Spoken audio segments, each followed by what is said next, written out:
I want to talk about very quickly about a teaching coming from up out of the Nation of Islam. Oh, there he goes again.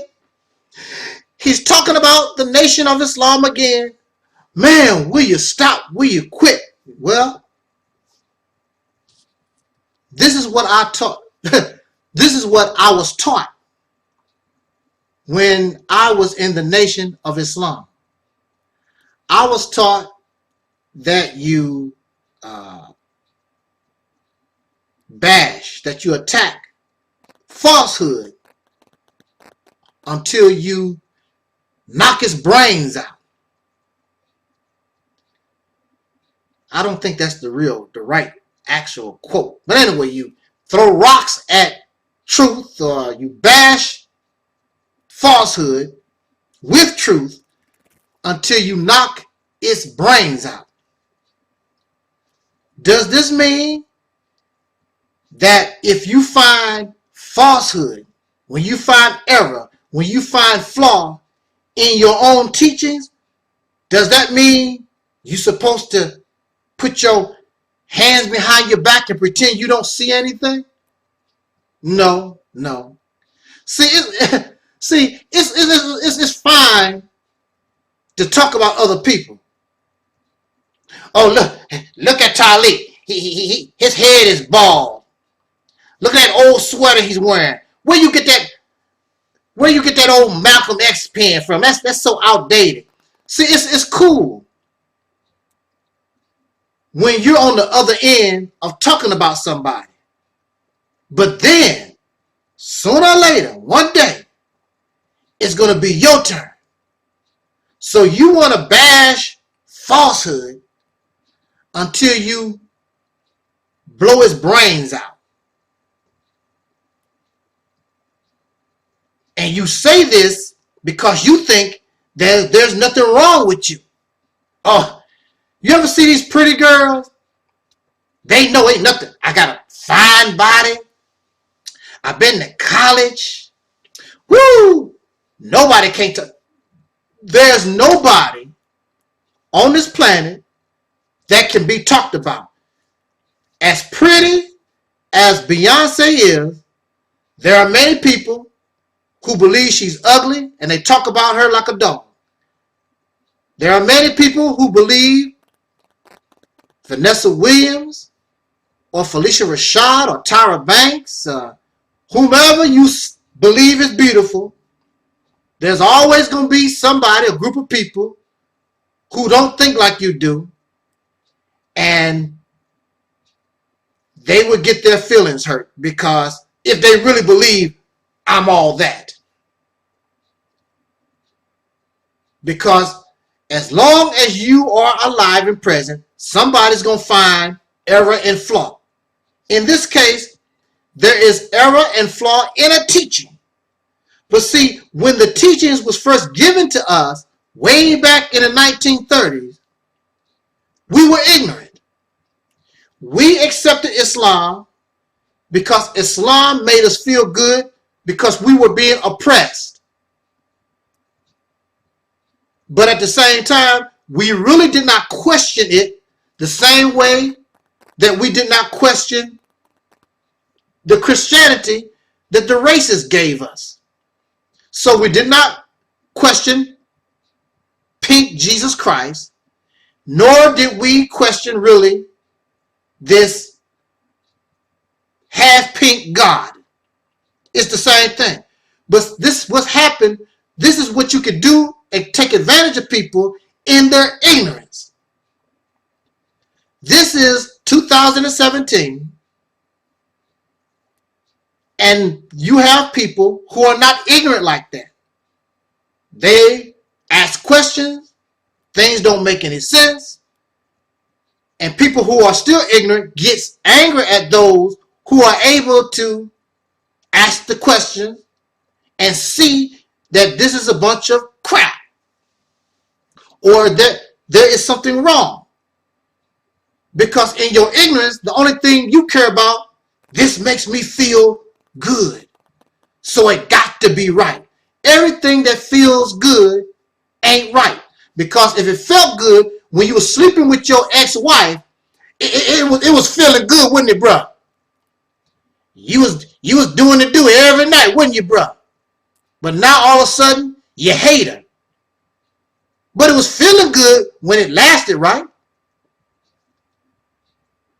Maybe if you had looked over the feeling good and actually saw that this relationship was not going to work, instead of concentrating on feeling good, maybe you could have avoided that relationship to begin with. You too interested in falling in love and feeling good and things of this nature, and we don't, because of emotion, we don't think.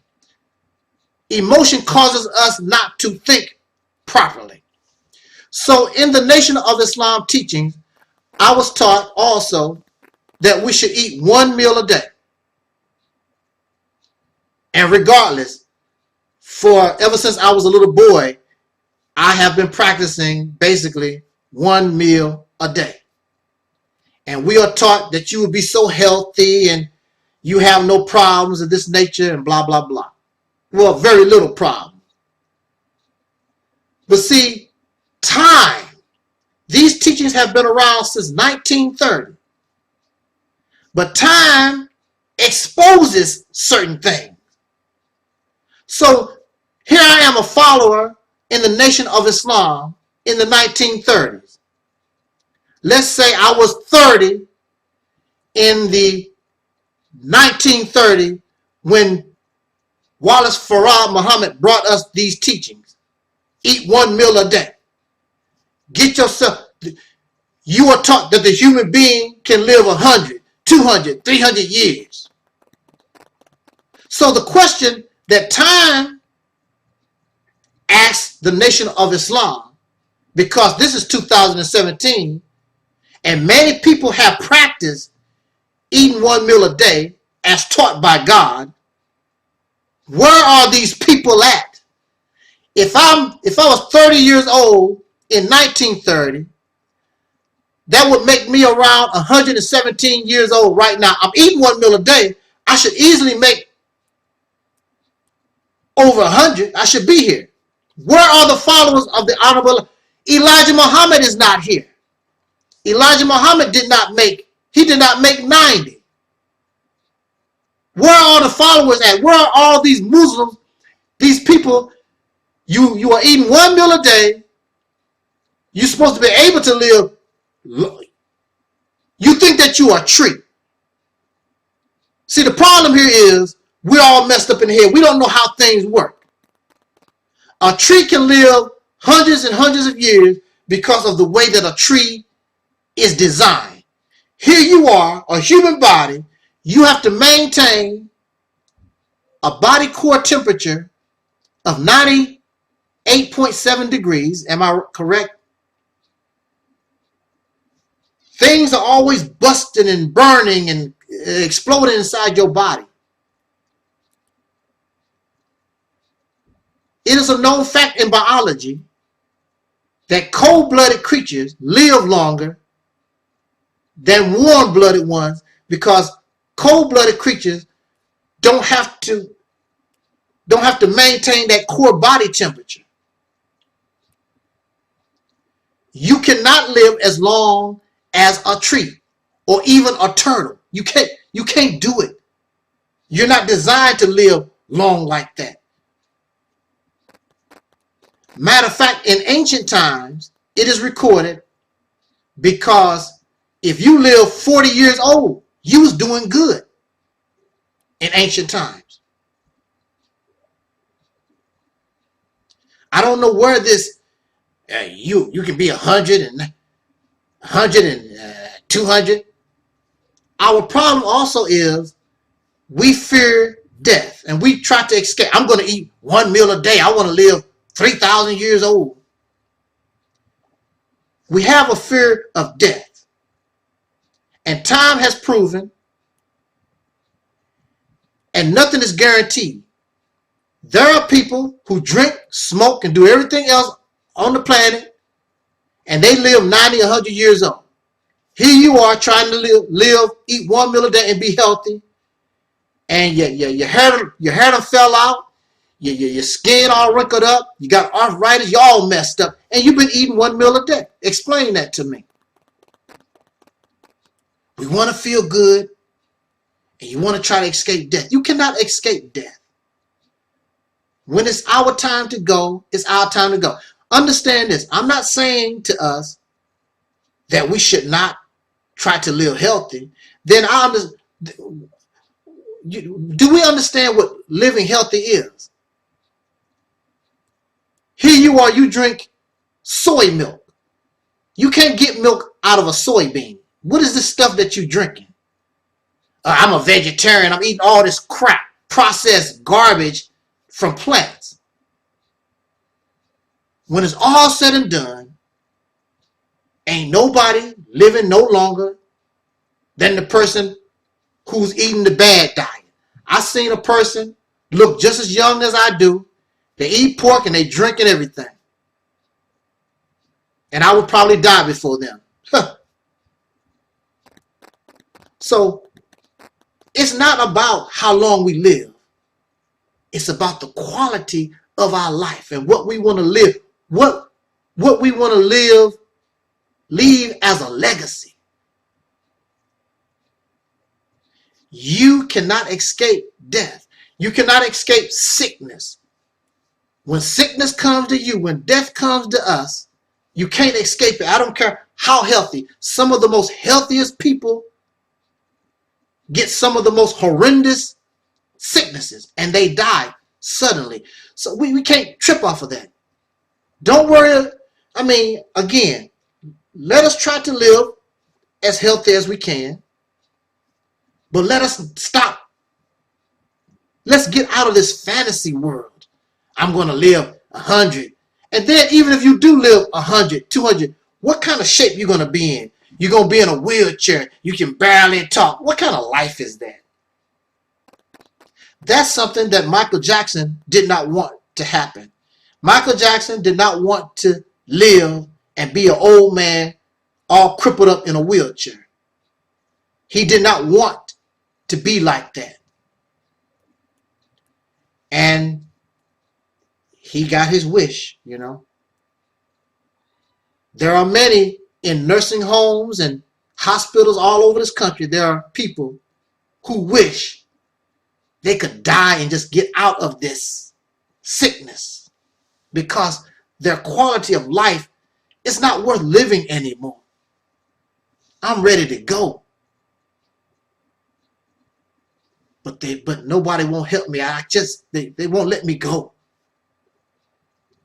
And then you really didn't give a damn about me when I was healthy. But now that I'm sick, you want to hold on to me. Let me die. Let me go. But with that said, brothers and sisters, please show me the black Muslim. I did a Google search. I couldn't find no information on it. But the black Muslims, these people who believe in all this, they should be over 100 years old. A whole lot of them. Where are they? They should be over 100. Let's get out of the fantasy. Let's get out of the fiction. Embrace reality. Let the deprogramming begin. Let's get real and talk to your soul. And when you do that, I guarantee you, it would seem as though your situation would change overnight. Things that make you go, you know, these aren't jokes, these are thoughts, these are things that make you say, this face seemed terrible, but my God, I didn't know you were black.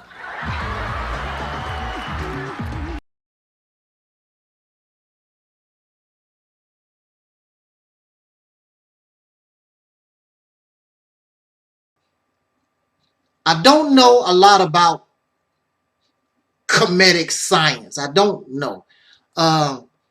One of my friends from the internet, of whom I have known a pretty long time, they sent me a video and somebody was lecturing and talking about this comedic science thing.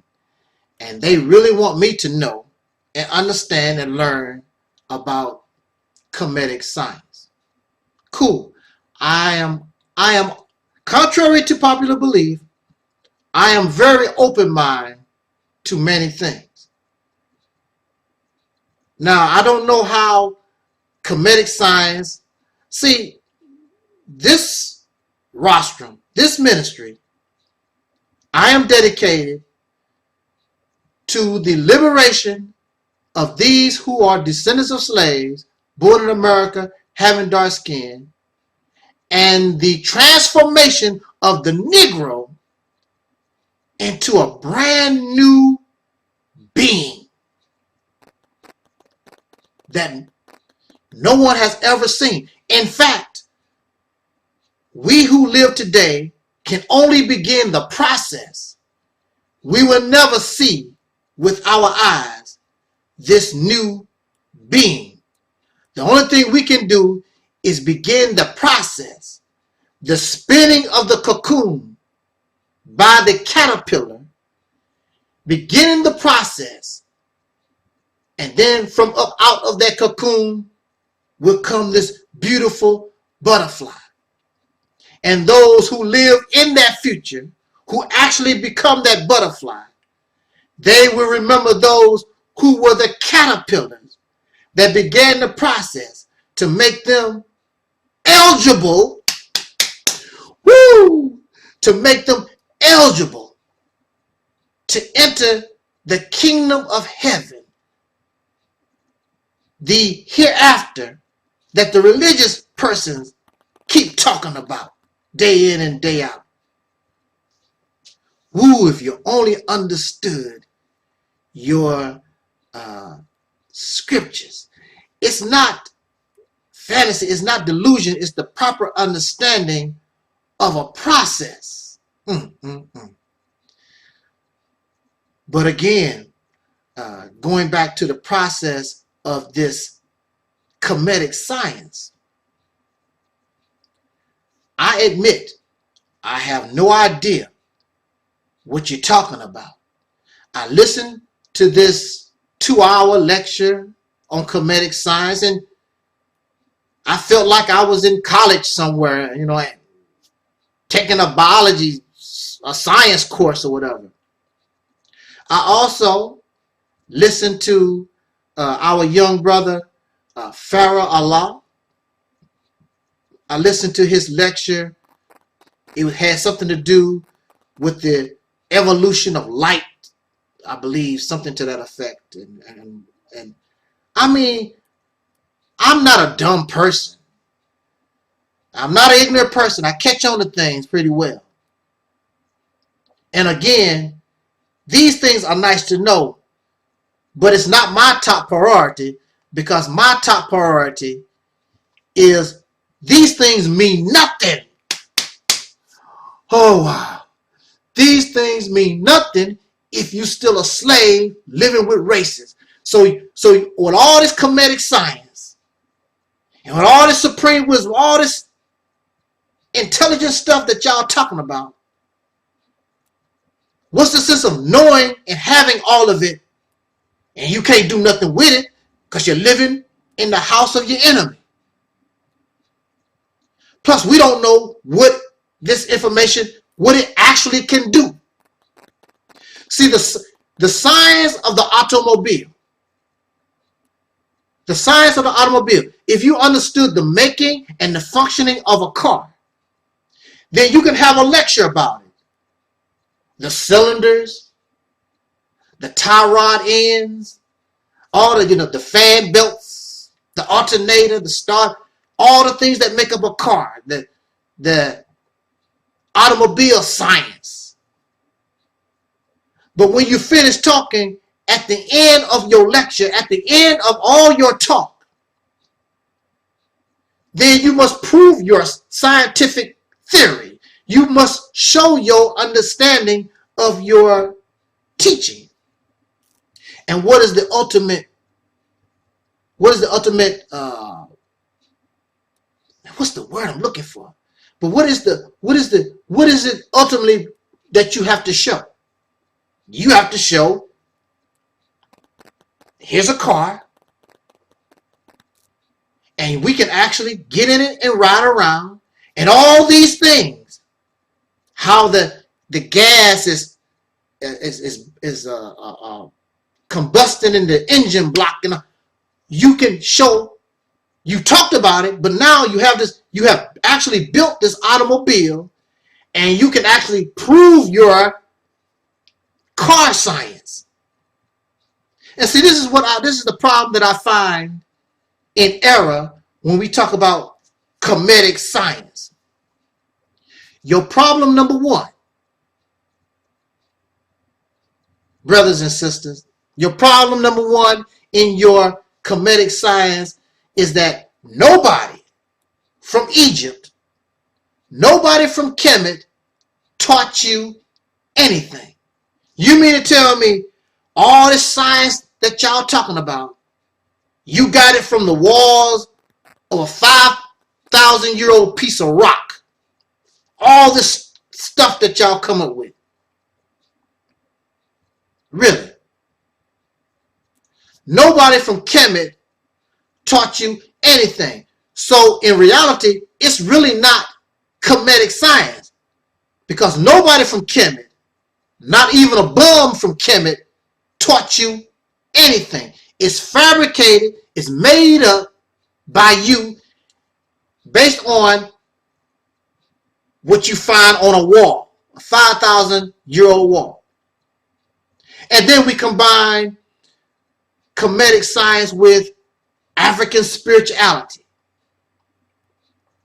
African science. I guess comedic science is African science. Am I correct? Okay. I want you to put me in check. I mean, I'm trying to learn this thing. If I'm off base, if I'm going in the wrong direction, please show me. But at the same time, whatever you present to me, it must pass the criteria of logic, common sense, reason, and being rational, and general reality. One thing for sure, and one thing that is a fact, nobody from Kemet taught you anything. Then when we talk about African spirituality or African science, I don't see nobody, I don't see nobody from Africa, nobody that was born in Africa, nobody that came from Africa teaching you nothing. All this is from Americanized so-called black men and women. Self-made scholars. Nobody from the actual African continent teaching you anything. All your historians and Dr. Clark and Dr. Ben and Ashra Kwesi and all these people, nobody was born in Africa. Nobody lived in Egypt. All this, where's all this stuff coming from? It's not coming from Kemet. It's not coming from Africa. It's coming from people, their version of something is fabricated and made up. And see, this is the reason why you can't see African spirituality. You cannot see comedic science in action. Let's see comedic science in action. I understand what you're talking about, Pharaoh Allah. And it sounds good, you know, all that sounds like you went to school for 20, 30 years. Wow. And for the average person, maybe you really are tripping them out. Wow, that brother really know a lot. Cool. Established. Young Pharaoh and these people that made this comedic science video, whatever. Okay, you know a lot. Now, what I'm asking you, and if you want me to become interested in comedic science or African spirituality, but we're going to stick right now to comedic science, let us see it in action.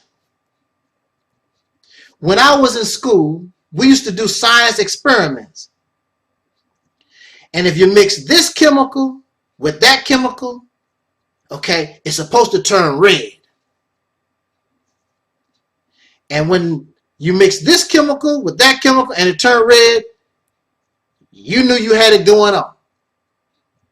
It's not supposed to turn blue, because the proper reaction for these chemicals is supposed to be red.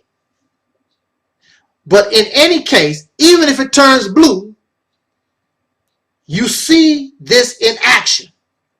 So what I'm telling us, that the high science, the comedic science that you're talking about, sounds good. But what does it mean? What's the benefit? What does it do? Again, going back to the car. When you finish talking about the science of the car, and there are those who really know cars, they could get and do a lecture and tell you and scientifically break down how the car burns the gas and the oil and then the electrical system of cars. But when it's all said and done, you get in your car and you drive away. Same thing when you're talking about the science of biology, talking about when you're a doctor and you're talking about the body. We understand that you have a heart and a brain and how the lungs work and the digestive system works. When it's all said and done, we actually can see that science at work. I will say that again. We can see the science in action. We can see the science at work. And so my question to those who are amazed, in wonderment about comedic science, my question is, let us see it in action. What is the benefit? What does it supposed to do? The science of the body. We know what the heart's supposed to do in the lungs in your body. We understand the science of the car and all those different. We understand what it's supposed to do. Farah Allah, with all your, it sounds wonderful. What is it supposed to do? What is the benefit of knowing comedic science that did not come from Kemet? It came from the mind of somebody, some so-called Black American. It's not even, it has nothing to do with Africa at all, period. Even so, what does it supposed to do? We hear you talking, but what about the actions? What type of action? What is comedic science? What is it supposed to produce for you? Things that make you go, these aren't jokes, these are thoughts, these are things that make you say, this may seem terrible, but my God, I didn't know you were black.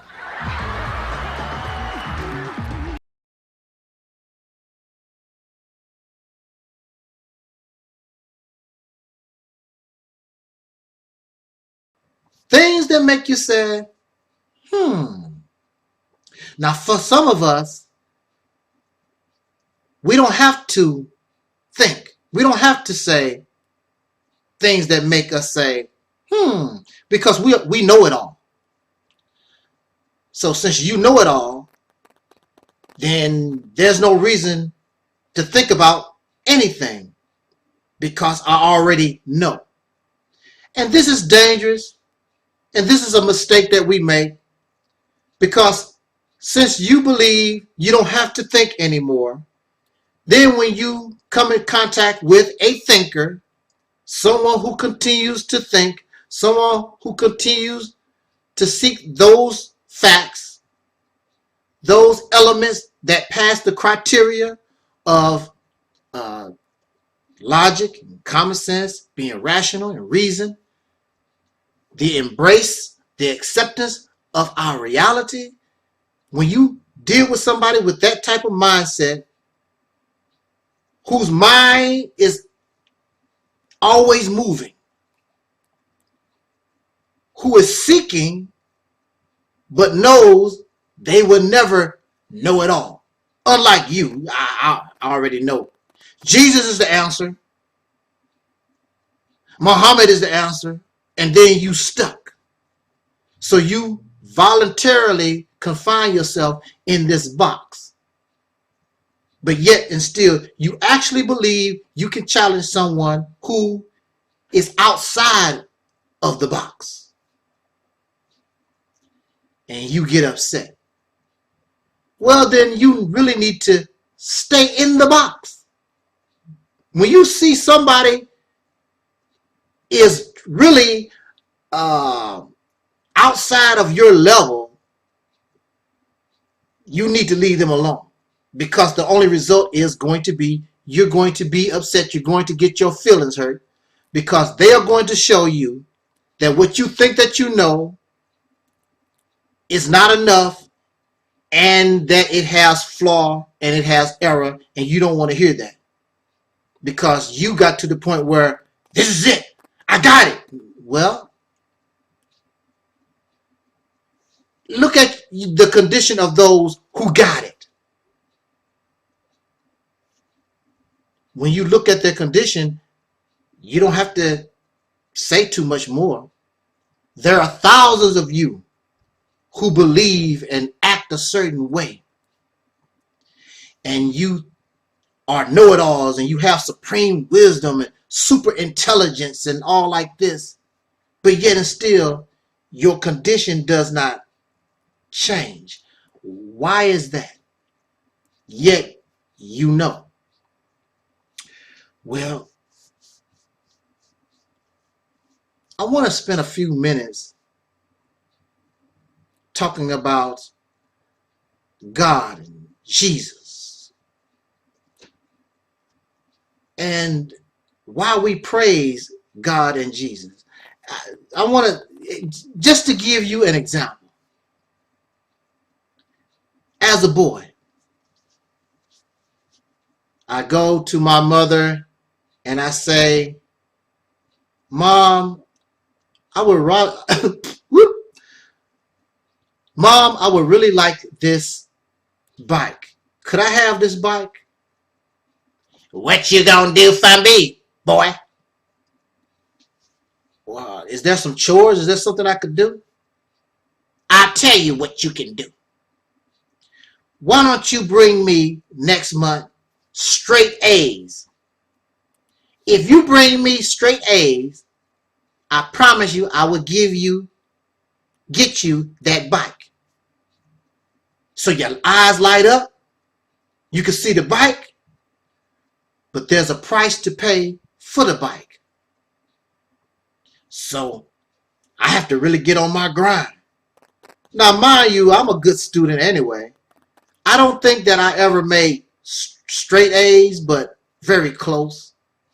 But now I really have to work a little hard because I want to get this bike. I need these straight A's. I want this bike. So I want to ask you something. Do I get the praise for making straight A's before I actually make the straight A's? Do I actually get the bike before I make the straight A's? Or after the report card? So a month goes by, whatever. Whenever the period ends and we bring our report cards, and I bring my mother straight A's. And she is so happy. Not so much that she has to give away a bike, but she's happy that I'm learning and I did put in the effort and I've been close to making the straight A's. I actually have the straight A's, and so now she's going to give me my bike. Mind you, there is no bike until I produce the straight A's. There is no praise. There is no, oh boy, you wonderful, and Woo, you're a good son. And I don't get all that until I produce the straight A's. So the question I have to those who believe in God, Allah, and actually I have no problem with that.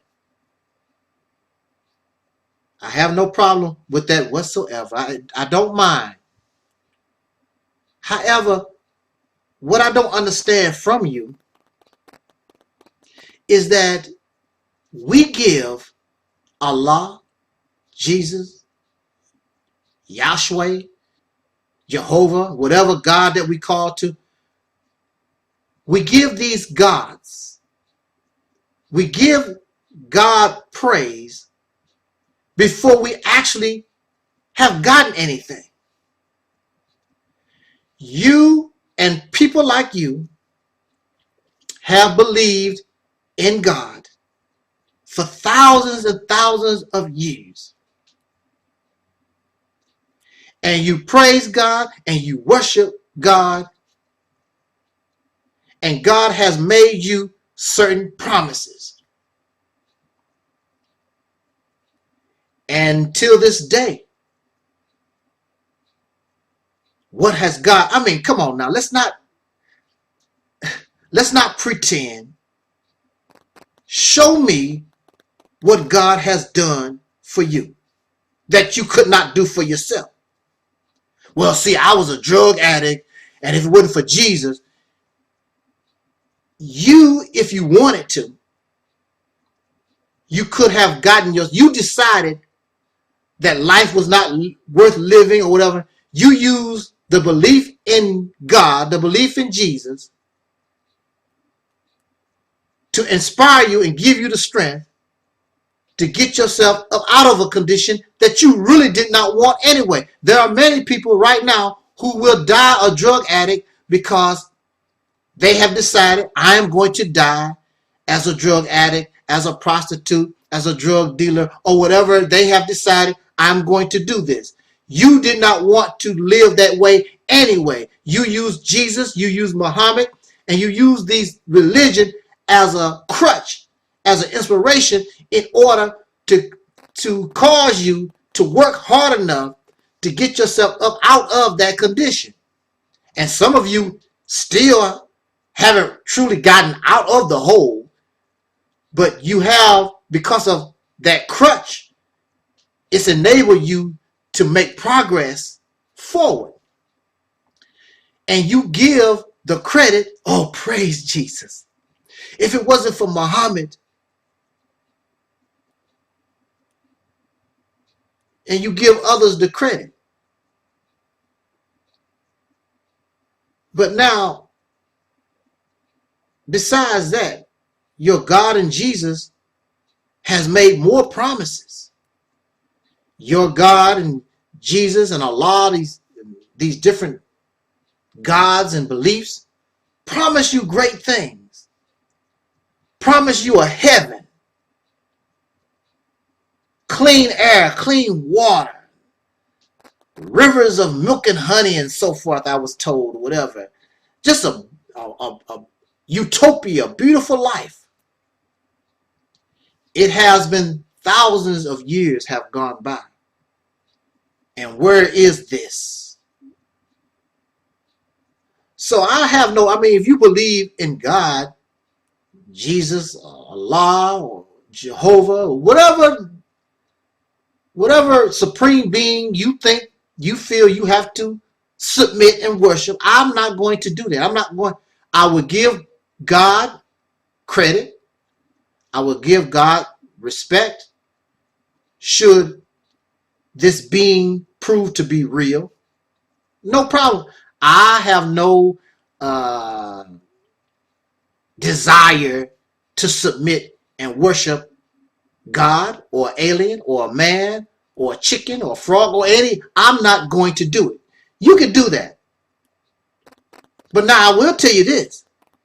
If I see that your God is beating the hell out of races, if I see your God where there was famine and now the people are growing clean food, pure water, I will give God praise.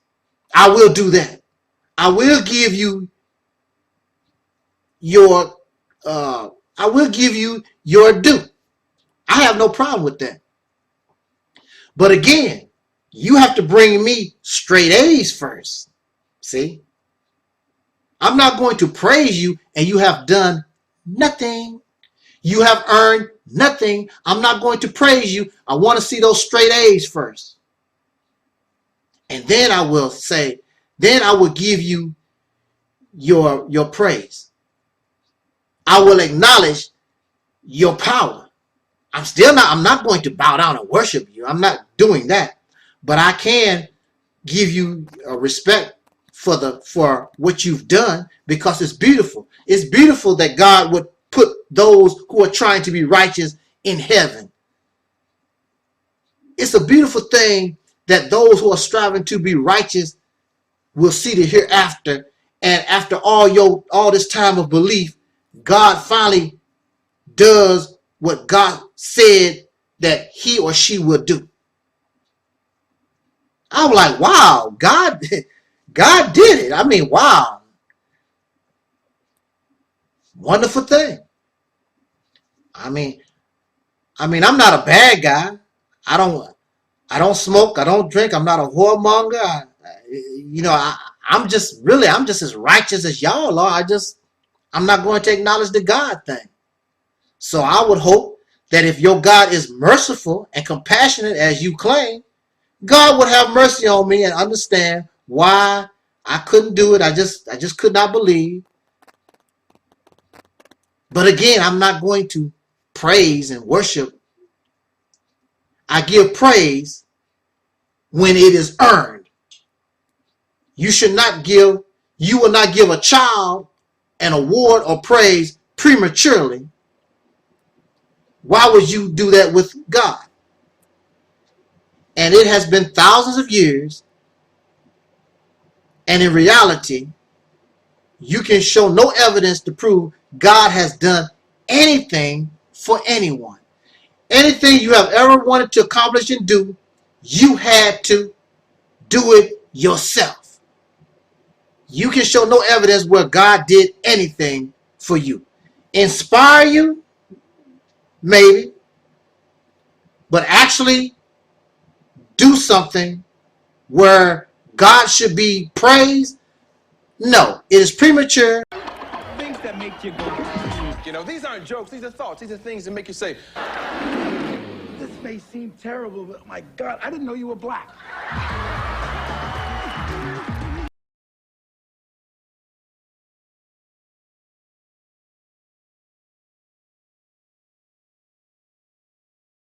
Now, I know that I am going to make some of you very angry because you never have thought of this that way. And this is not my opinion. In fact, nothing I really say is my personal opinion. I'm basing what I'm observing upon that which is found in nature. And because we have become so unnatural, we have a problem with nature. We have gotten to the point where what is true is a lie, and what is natural is unnatural. That's sort of sad. So it is very important that now, if you wish to change your condition, that we must accept reality the way that it is. We must reject all these and understand and comprehend and know the difference between that which is fact from that which is fiction. Upon this rostrum, we want to try to be as factual as possible. We want to be as real as possible. And the first step or the first stage is that we have to deprogram our mind. Everything that we thought or think that we know, we have to delete it, erase it from the hard drive, and start all over from scratch. And then turn on your security software. And as we allow information to come back to the computer, allow that security software to examine and investigate and really, what's the word I'm looking for? Analyze the information that's coming into the brain. And whatever information that comes into the brain, it must pass the criteria of logic and facts, common sense, and reason. If it does not pass that criteria and it is questionable, then we need to reject it. Something is wrong. I don't care how popular, I don't care how fantastic it sounds, how it makes you feel good. Something is wrong and you must reject it. Now, in the Black conscious community, Black power community, the blackity black, African power, African black, however you want to call it, there's a belief, there is a teaching, there's a saying in the community, and you hear it all the time, and it makes us feel good. We love to feel good. Man, I would like to feel good. One of y'all sisters is so beautiful, and you just, here, look, give me a hug. Give me a hug. Oh, wow, you're so, oh, sister, woo! See, I just wanted to feel good. But see, feeling good is temporary, because now I don't have my arms around you. I'm right back where I started from. That's the problem with feeling good. That's the problem with drugs and alcohol and liquor and excessive sex. It feels good and you never get enough. It's temporary and you want more and you keep striving for more and more and more. You never get enough of these lectures and these debates, and you're always at the liquor store, at the dope house. And you're always trying to get in somebody's drawers, somebody's panties, because temporary things, it's temporary feeling. It feels good, but it's temporary. So I got to go to church every Sunday, Wednesday. I got to hoop and I got to holler. I want to feel good. And feeling good is not always good for you. And that's why so many stay away from this rostrum, because I'm not here to make us feel good. And as well, I mean, I want you to feel good. I want you to feel good about yourself. I want you to feel good about pride. See, when you develop pride in yourself, that does not have to be temporary. I have pride in myself, and I praise myself, and I love myself every day. And it never goes away because it's permanent. But when you lust for somebody's booty, when you lust for somebody's vagina and their penis and liquor and these feel good teachings and whatever, they only last for a little while. And you got to keep getting your fix. I don't have to get a fix. I'm a beautiful and smart person when I go to sleep, and I'm a beautiful and smart person when I wake up, and nothing don't change because it's not temporary. And I love to think for myself, and I love to seek knowledge. It never stops because you are ever learning. When you're always thinking, seeking right knowledge, it just keeps coming. You don't have to keep searching for a fix. It's always there. But with that said, I want to talk about very quickly this teaching, this belief. And again, I'm basing my commentary on my upon my observation of nature. But we are taught that the original man is the black man. The original man is the African. Cool. The original man is the Asiatic black man, the maker, the owner, the cream of the planet Earth, God of the universe. We're not even going to add the God of the universe part. Let us just stick with the original man is the black man, or the Asiatic black man in the teachings of the Nation of Islam. But let's just say, just the original man is the African, the black man. Okay. Here's your problem. I know you feel, oh, yeah, okay. I know you feel good about it. But this is what you find in nature. Wherever you go on this planet, you see a tree, and you see a deer, and you see an elephant and a lion. They are not the original. Chances are they are not the original.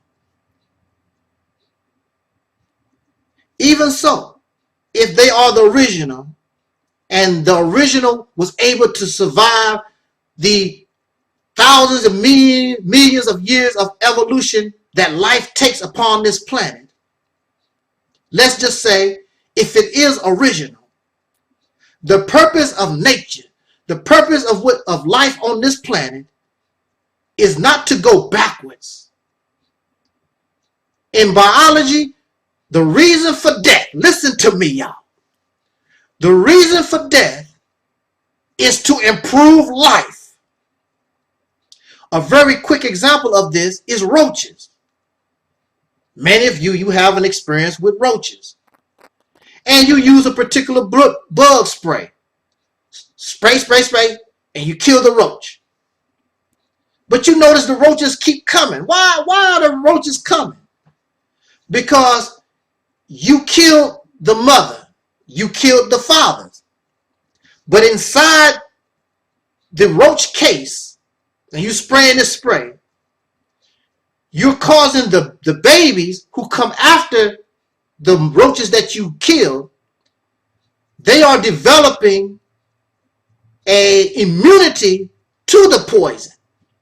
So in the extermination business, they always have to develop different insecticides and things to kill these different bugs, because the bugs are always dying, but yet and still when they come back, they are always improving themselves. So what killed them then won't kill them now. Nature is always trying to improve itself. So now, if the original man is the black man, the black man was the first, then whatever comes after the black man, nature is trying to improve. Nature is either, this is two things that is happening in nature. Nature is trying to improve the original, or nature is trying to adapt to a new climate somewhere else on the planet. So the original man, as he moves from a warm, jungle-like, arid, or even desert-like climate, and the black man begins to journey and move away from that climate to another part of the earth where it's colder, then over a period of time, the babies that come from out of those people who move out of this climate, they begin to change. They begin to adopt. And your other option is nature is trying to improve. Now, I know you don't like that because you think that the original is the best. Well, if the original is the best, then you should be driving a Model T, because a Model T is one of the original cars. But you would like to collect a Model T, but you would not like to drive it every day. It can barely drive 20 miles an hour, and you have to crank it and whatever. That's the original. But in life, we always try to improve. You don't try to go backwards, or you try to adapt to a new climate. You understand? So there's a problem. I don't know why you feel so good about being the original man when you have people that come from up out of the original man. Either they are still original and have adopted, have gone other places and have just transformed or mutated to adapt to another climate, or the people that come after the original man, they are actually better. And so you know what I'm going to say right now. So since you're on the bottom, and it seems like you can't get to the top no matter how you try, is it a possibility that these are better? Wow. I know you don't want to hear that. But no matter how, I mean, you can play basketball and you can run and there's a lot of things that you do very well. But one thing you can't do, you cannot rule the world. You cannot control the world.